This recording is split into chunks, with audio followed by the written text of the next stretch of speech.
திருச்சிற்றம்பலம். தோடுடைய செவியன் விடை ஏறி ஓர் தூவெண் மதிசூடி 9000 திருமுறை பாடல்களை மனப்பாடமாக பாடக்கூடிய திறன் கொண்ட மனிதர் திரு என் சுவாமிநாதன். பத்மஸ்ரீ 2026. சென்னையிலிருந்து 80 கிலோமீட்டர் தொலைவில் உள்ள திருத்தணியில் ஒரு பழமையான முருகன் திருக்கோயில் இருக்கிறது. கோவில் திருப்பணியாக ஓதுவார் என் சுவாமிநாதன் அவர்கள் 26 ஆண்டுகளாக திருமுறை பாடல்களை செவிக்கு இனிமையாக பாடி கேட்கும் உள்ளங்களை ஆழ்ந்த பக்தியில் மெய்மறக்கச் செய்கிறார். ஆனால் அவரது பயணம் எங்கே தொடங்கியது? விவசாய குடும்பத்தில் பிறந்த அவர் 14 வயதில் வாழ்க்கையை மாற்றிய ஒரு முக்கியமான தருணத்தை சந்தித்தார். என்னுடைய தகப்பனார் எங்களுடைய சிற்றூரில் இருந்து அண்மையில் உள்ள திருக்கருகா ஒரு தலத்திற்கு அழைத்து சென்றார். அன்றைய தினம் மதுரை சோமு அவர்களுடைய இசை கச்சேரி நடந்து கொண்டிருந்தது. அவர் இசை கச்சேரி முடிந்த பிறகு அவரிடம் ஆசி பெறுவதற்காக அவரிடம் அழைத்து சென்றார். இந்த பிள்ளையை ஒரு பாடல் பாடச் சொல்லுங்கள் என்று சொன்னார். சிந்தனை செய் மனமே செய்தால் தீவினை அகன்றிடுமே.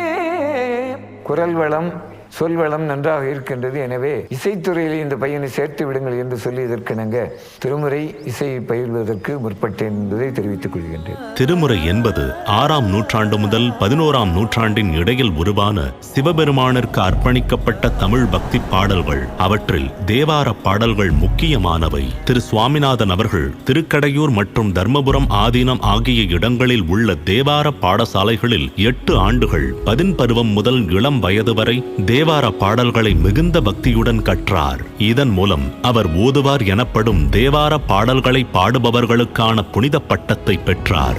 ஓதுவார்களின் தேவார பாடல்கள் பாடும் மரபு ராஜராஜ சோழன் வாழ்ந்த காலத்திலிருந்தே தொடங்கியது.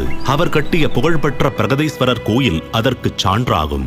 சோழர்கள் சைவ திருக்கோயில்களில் தேவார பாடல்களை கல்வெட்டுகளாக பதிவு செய்து பாதுகாப்பதற்கு பெரும் ஊக்கமளித்தனர். ஓதுவார்கள் ஒரு தனித்துவமான கலைஞர்கள். திருமுறை, குறிப்பாக தேவாரம் பாடல்கள் பண் எனப்படும் தமிழ் இசை வடிவங்களில் அமைக்கப்பட்டுள்ளன. அவை கர்நாடக இசை ராகங்களுக்கு இணையானவை.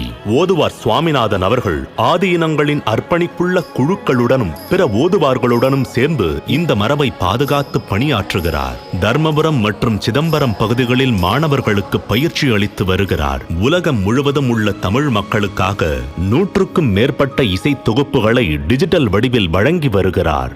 நாம் செய்த தவத்தின் பயனாக வரமாக கிடைக்கப்பெற்ற திருமுறைகள் இயல், இசை, இலக்கணம், இலக்கியம் எல்லாம் பொருந்தியதாக நம்முடைய ஞானசம்பந்த பெருமானோடு அருளாளர்களும் பாடியிருக்கின்றார்கள். அதை பாதுகாக்க வேண்டியது நம்முடைய கடமையாகும். திருச்சிற்றம்பலம்.